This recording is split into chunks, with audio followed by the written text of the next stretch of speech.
sok sagah semakin berebat kusuman ayu gayat tulisaken Prabu Jalapati. Napa mangkenipun kelampahan? Kok panjenengan musan? Prajurit Singasari wedal menika namung kantor kalih macet. Kowe aja nyilekake atining ruang, gedhekake atining musuh. Iki kewajiban kang abot sumampir pundak kita lan tengen. Gelem ora gelem ora iso kanthi kekuatan kang ono. Tumuju Kediri ngrebut Gayatri saka kuwi. Dawe Raden Wijaya, wektu dina iki kudu budal ing Kediri. Kula badhe ketakaken sewelaskan Singasari sebantu tumuju wonten Kediri Paman. Ingat kan bisa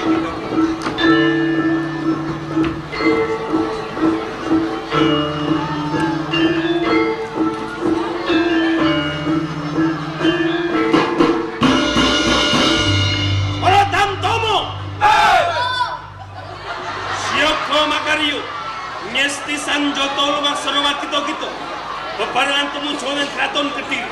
Tanjo! Pitungkasu karo kowe. Aja pisan-pisan bali ana Singasari yen to durung bebarengan karo pepundhen Kyai Gayat. Tanjo!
marang sira Kakang Patih Kediri. Nuwun kula sedulur. Sawise keng satapa ingsun kadubar pawarta ing kalangan iki. Kepareng matur nang atur kula mangke menawi boten damel syukur naning penggalih kula nyuwun pangapunten. Iya. Negari Kediri sakmenika sampun ketingal titi tata tentrem. Tentreme negari Kediri saged mahanani gesangipun kawula. Wiwit ingkang mapan wonten ing Karang Pradesan ngantos dumugi ing terenging Pitaraja boten wonten ingkang alok. Kekurangan wiwit sandang pangan sarta papan. Kenging kawetan mubramutu prasatan alam mati. Benten menawi katimbang kalih taun ingkang sampun kalampah. Ana pombiyen te. Nggih. Bentenipun Kediri rumiyin kabah perintah ing Singasari.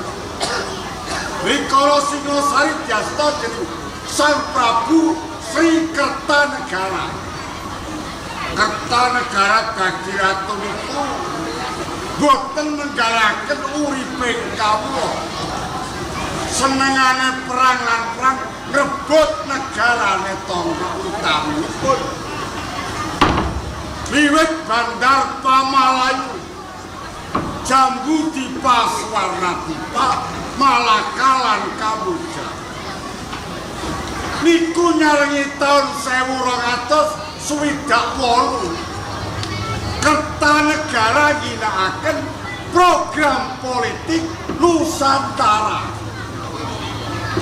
Lampah piyambakipun dawuh peranganipun Prajurit Mahaputra ingkang dipun pitados Matek Senopati boten sanes kebo anakan saking Mabringan.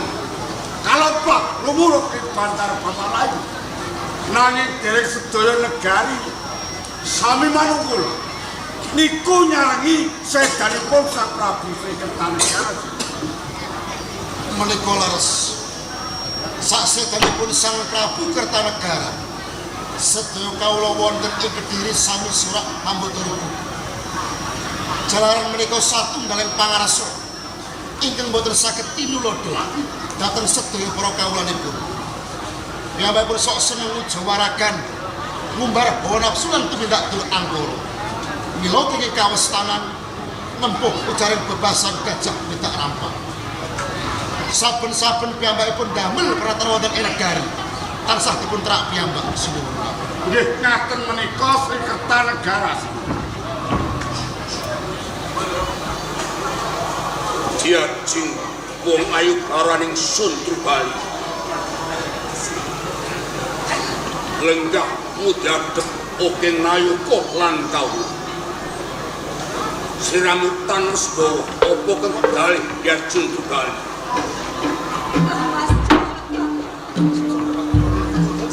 Sedaya kawula wonten ing Kediri sami sora amboten. Jalaran pikanto kamintanan anggenipun peperangan sahan Singasari.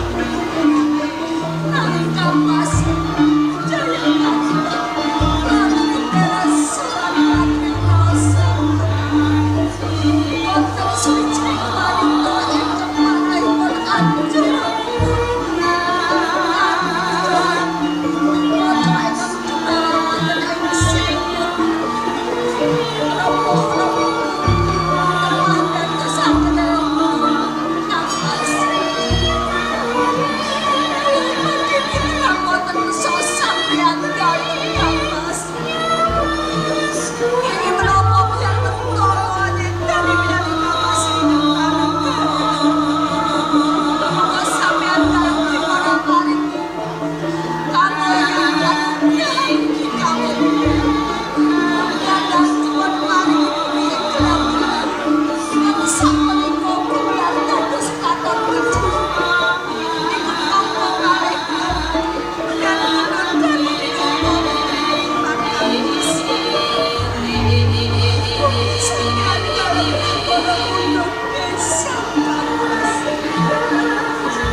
Ditakonmu bakal tak wangsu. Sebab apa? Nganti aku tegel mentos merjayani Kang Mas Prabu Sri Kertanegara. Menapa jalaranipun Kang Mas? Aku sadel leluhurku Prabu dari Gendis gentis dari Prabu Kekal. Tuhan sing gani perkara kuwi ora ana perkara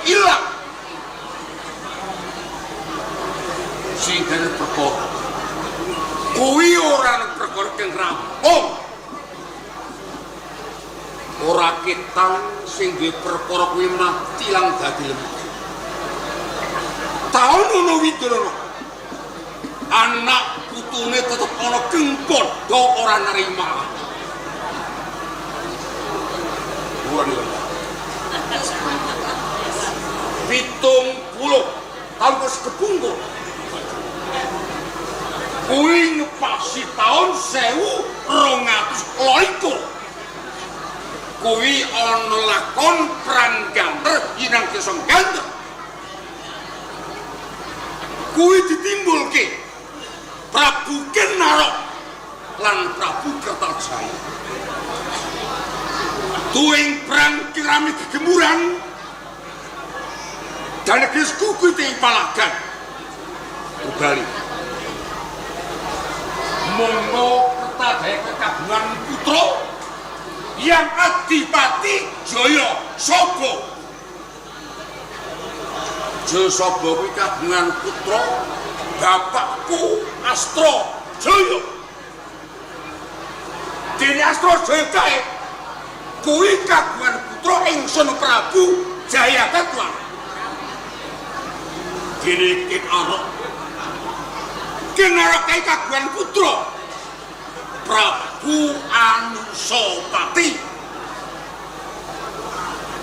Dene Anusapati kae kuwi kagungan putra Ranggauni. Dene Ranggauni kuwi kagungan putra sedulurmu kakung Yogyakarta Prabu Sri Kertanegara. Dadi pas durung mau tak gebuk perang kadadak kuwi ana tekan abdi ngasih Kakang Bawidi Anerja. Kuwi jenenge Wirandaya. Ngaturke layang. Bareng layang tak waca ijuane. Srenggala lan Badak padha lunga ing Bantar Pamalayu. Singosari Karimasan Dukes Ombo. Nah iki rupane Singosari gedhok perang kata tugel kuwi yo ki perane biasa rupane. Kangkas, damaramantung kok semanten kemawon Kangkas. Iya. Kula namung titip sedaya para putra kula lan tasih sugeng Kangkas. Nuwun sewu suwun. Unik. Katron priksa rupaipun negari Singosari niku dereng sedaya laskar sami ketepen. Utaminipun Raden Wijaya nampi Kensora niki mangke bebayane sini. Singgirake wae punah Prak. Kados ngeten nggih.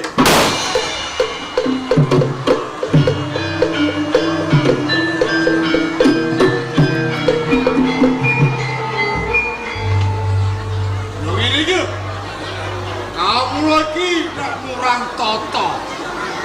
Oh, ngetreke layang kok. Jadak nganggo panah bandil. Apa bisa Jangan. Monggo matampu kagem panjenenganipun Sang Prabu Wijaya.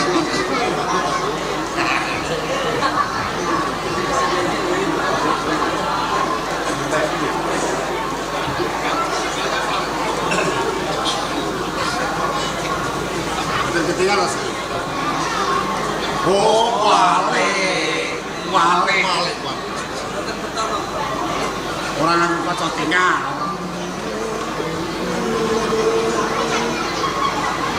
Wiya sing ponang Intoko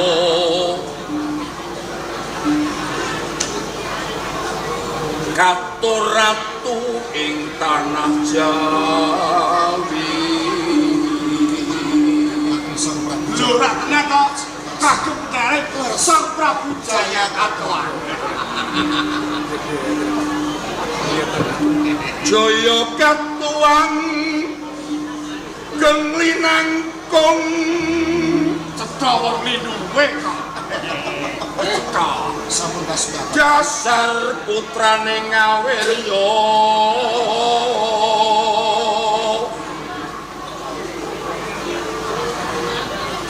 sinuyudan mring kawula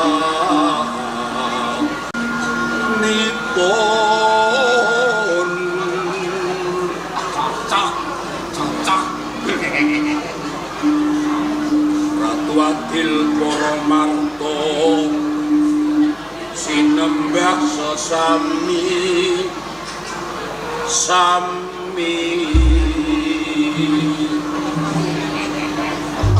ngalem kono tansah ngalem kono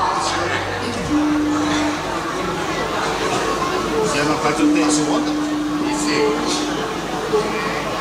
mung setitik cacatiro palingan bareng Sang Prabu Jayakatwa Orang nur ora bisa awula murang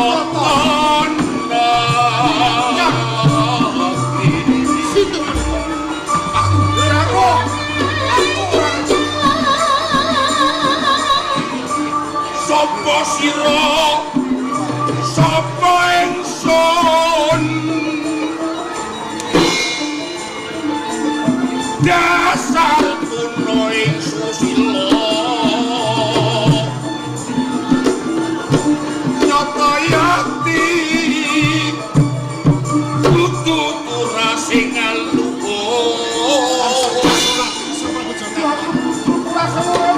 kaya tegae wong sundra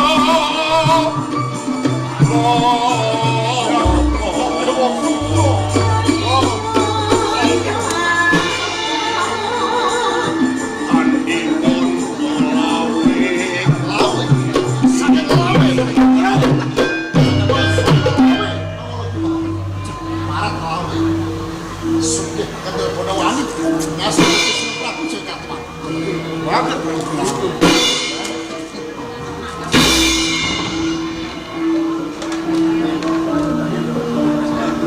beran yen prosedur berutak parkau kuasa ingsun dawuh lanjut